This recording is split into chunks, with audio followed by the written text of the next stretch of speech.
larger research programme called the Lots Care Research Programme, which stands for Longer Term Stroke Care. And a bit different from the other presentations today, I'm going to be giving a methodological talk. So I'm going to be talking a little bit more about the methods that we used in this project rather than the substantive findings. So, first of all, what is a stroke? Just in case any of you are not quite sure. A stroke is a serious medical condition where the blood supply to part of the brain is cut off. And this can happen in two ways. The main way, about 80% of cases, is where there is a blood clot. So there's a blood clot somewhere in the brain, and that's preventing blood from getting to other parts of the brain. Another form of stroke is when a blood vessel is weakened and it bursts, and therefore there's a bleed in the brain. And it can cause substantial damage, it can cause death. And basically, the quicker that you get treatment, the better. So I think in a recent kind of promotion advert on UK television, they kind of visualised it as it being a fire in the brain. And the quicker you put this fire out, the more of the person you can save. So, because the brain pretty much controls all of our bodily and mental functions, damage to the brain can cause a whole range of different problems. And I think stroke is a really good case of, it's really obvious how there are both biological, psychological and social aspects of our health. So, for instance, the neurological damage that a stroke causes can result in physical deficits. So, for instance, the inability to use certain limbs, the inability to walk. It can also result in cognitive deficits, so for example, memory problems, the ability to understand speech, a whole range of different deficits. It also has a lot of psychological implications as well. So a lot of people who have stroke suffer from emotional difficulties, a lot of them suffer from anxiety, and that might be either specific anxiety about having another stroke, or it could be more generalised anxiety.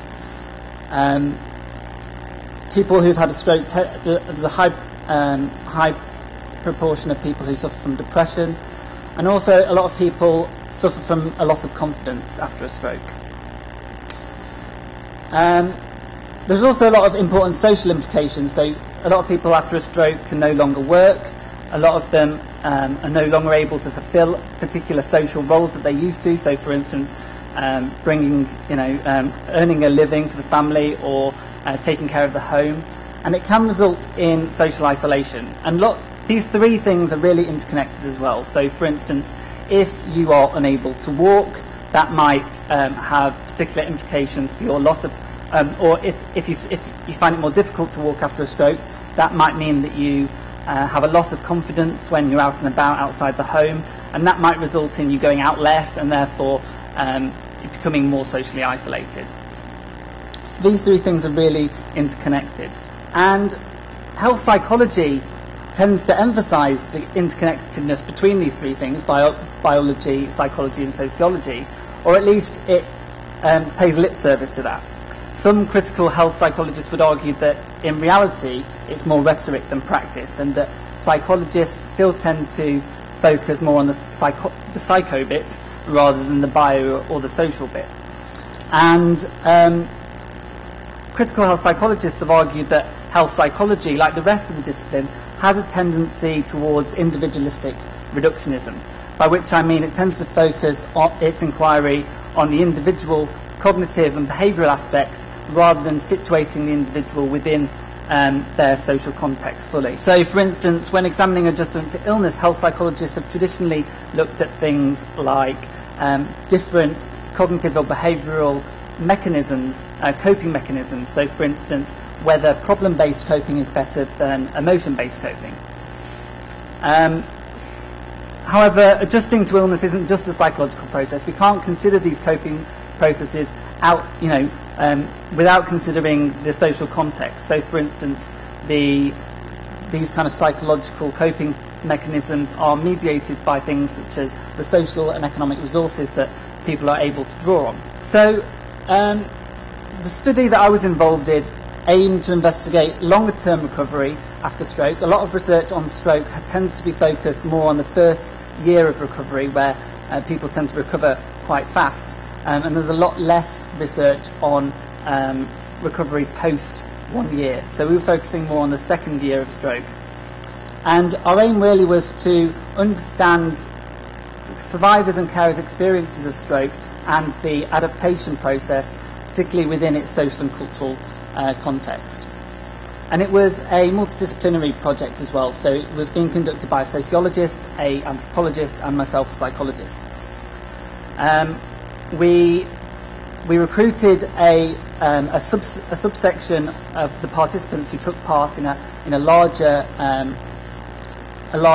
project which was about stroke. It was a RCT project, and we particularly focused on those who appeared to be more or less socially active than we would anticipate based on some quantitative findings that we had. So how they scored on the Bartel index, which is an index of people's ability, the ability to perform daily activities. So, moving on to what we did. So it was a multi-method qualitative approach, using a range of different data. So I think there's a tendency in qualitative research just to use either focus groups or an interview, and that be it. And we wanted to go a bit more beyond that and incorporate time into this as well. So we did several interviews.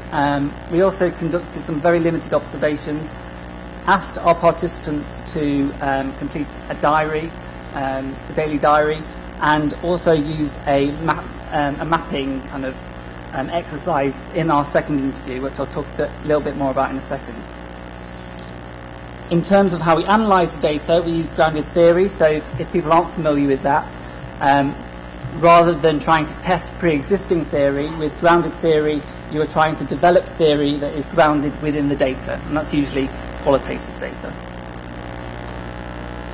So I'm just going to talk a little bit more about the different methods of data collection that we used. So the initial interview that we conducted tended to address topics like what was life like before the stroke. We asked them to describe the stroke event itself, and then what life was like post-discharge when they were sent back into the community. And what we tended to get here is the kind of broad narrative of what people's life was like before and after stroke. So, for example, Rita, who you're going to see some of Rita's data throughout. So, Rita was a 67-year-old woman who was born in England but moved to Ireland with her husband, where they had several children. And after her children were grown up and her husband passed away, she decided to move back to England. And she used to do a lot of travelling, so she used to fly out to Ireland regularly to see her family. She had friends in Spain, so she used to fly out to Spain quite regularly, and she had friends across the UK as well. And she described having a stroke as it being like her wings had been clipped, which I thought was quite a fitting kind of metaphor for her to use, as she used to do a lot of flying to see people. And after her stroke, she lost all confidence, even in going out of the home. So she didn't even really like going shopping in her local town, let alone going further afield. So she really became socially isolated due to the stroke and due to her loss of confidence. And she also became very dependent on her carers as well. So her carer came in once a day to help her shower and also to help her with the household, kind of to tidy the house.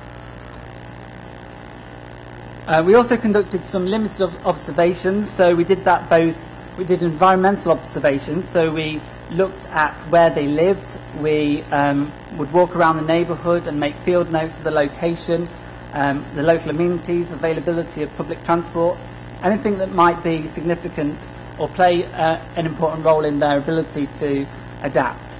So we didn't actually take photographs, although this photograph shows the kind of accommodation that Rita was living in. So it was kind of designed for more elderly, disabled residents. We also conducted observations within the home as well. So how did they move around the house? How had they adapted the home to enable them to live with any deficits that they were experiencing? And we also took field notes of while we were doing the interview. So often when people are describing things in the interview, they often try and demonstrate it. So if they're talking about, for instance, their right arm that doesn't work anymore, they might flop their right arm onto the table, for instance. And then after the initial interview, we asked participants to keep a daily diary. And it was really up to the participants as to what they recorded, how often they recorded, and how much they wrote. But what we wanted to do was to gain a sense of their day-to-day life. So, as I said, when we interview the people, we get a broad narrative of what their life was before and after stroke, whereas the diary tended to give us a more kind of nitty-gritty of the day-to-day aspects of life. And often things that perhaps the participant thought wasn't worth mentioning in the interview would come up in the diary, and sometimes things that came up in the interviews but kind of were mentioned in passing would come up again and again in the diary. So, for instance, in Rita's diary, it really started to emerge how she was very reliant on this carer that I've called Nicola, and how she used Nicola not only for the practical assistance that she provided, but also this was a really important social relationship for Rita. So after we'd done the initial interview and got the diary, what we then did was look at that, analyse that data, and draw up an individualised interview schedule for the second interview. And the reasons why we did the second interview was to follow up some of the things that they said in the previous interview and the diary, but also to see if there'd been any change over time. So the second interview tended to be about 4 to 6 months after the original interview. So, for instance, Rita, by the second interview, actually had made her visit to Ireland, which was her goal, to see her family. But this was really precipitated by her daughter, who had been diagnosed with breast cancer. So that really drove Rita to kind of overcome these confidence issues that she was having. And then finally, in the second interview, we also got participants to do a mapping exercise. So what we asked them to do was to put on these maps anyone who was particularly helpful in their recovery from stroke. And the nearer they put it to the middle, the more important that person was. Interestingly enough, Rita puts her carer not only on the formal support map, but also the informal support, because she saw this carer as being a close friend. She actually didn't put her daughter on the map until I kind of prompted it and said, well, you know, you've not mentioned your daughter, where would you put her on the map? And then she put her right in the centre.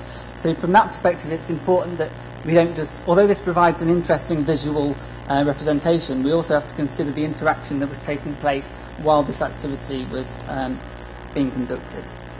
So, to kind of draw some general conclusions, not really results, but when speaking to our participants, a good recovery really was described as when participants were able to engage in meaningful, although sometimes very everyday, social activities.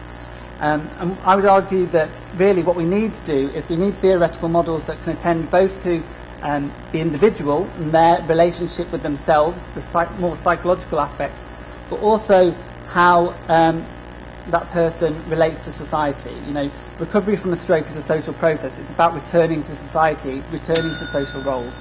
And I would argue that in order to do that, we need to pay attention to both subjective and contextual factors. So, thank you very much.